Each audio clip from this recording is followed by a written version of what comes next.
आज की कहानी बाइबल के उत्पत्ति अध्याय ऐसी डा से है। ये कहानी है एक ऐसे पिता की जिसे परमेश्वर ने सबसे कठिन परीक्षा में डाला, अपने ही बेटे का बलिदान देने की। अब्राहम एक विश्वासयोगी व्यक्ति जिसने हमेशा परमेश्वर की आज्ञा मानी। जब प्रभु ने कहा था अपना घर अपना देश छोड़ो, तब अब्राहम ने बिना सवाल किए आज्ञा का पालन किया। और अब परमेश्वर ने उसे एक ऐसी परीक्षा के लिए बुलाया जो हर पिता के लिए असंभव लगती। एक दिन परमेश्वर ने पुकारा, अब्राहम।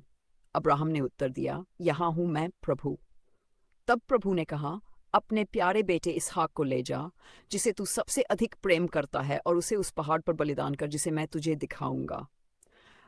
अब्राहम का हृदय कांप उठा। ये वही इसहाक था जिसे प्रभु ने वृद्धावस्था में वादा पूरा करके दिया था।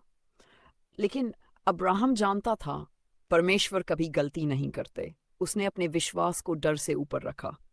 सुबह सुबह अब्राहम उठा, गधे पर लकड़ी रखी और अपने बेटे इसहाक व 2 सेवकों के साथ निकल पड़ा। 3 दिन की यात्रा के बाद उसने दूर से उस पहाड़ को देखा। उसने सेवकों से कहा, तुम यहीं रुको, मैं और इसहाक पूजा करने जा रहे हैं, फिर लौट आएंगे। जैसे जैसे वे पहाड़ की ओर बढ़े, इसहाक ने पूछा, पिता, हमारे पास आग और लकड़ी तो है, पर बलिदान का मेमना कहाँ है? अब्राहम ने हल्की मुस्कान के साथ कहा, बेटा, परमेश्वर स्वयं व्यवस्था करेंगे। वे दोनों पहाड़ की चोटी पर पहुंचे। अब्राहम ने वेदी बनाई, लकड़ियां सजाईं और अपने प्यारे बेटे इसहाक को बांधकर वेदी पर रख दिया। उसकी आंखों में आंसू थे, लेकिन विश्वास दृढ़ था।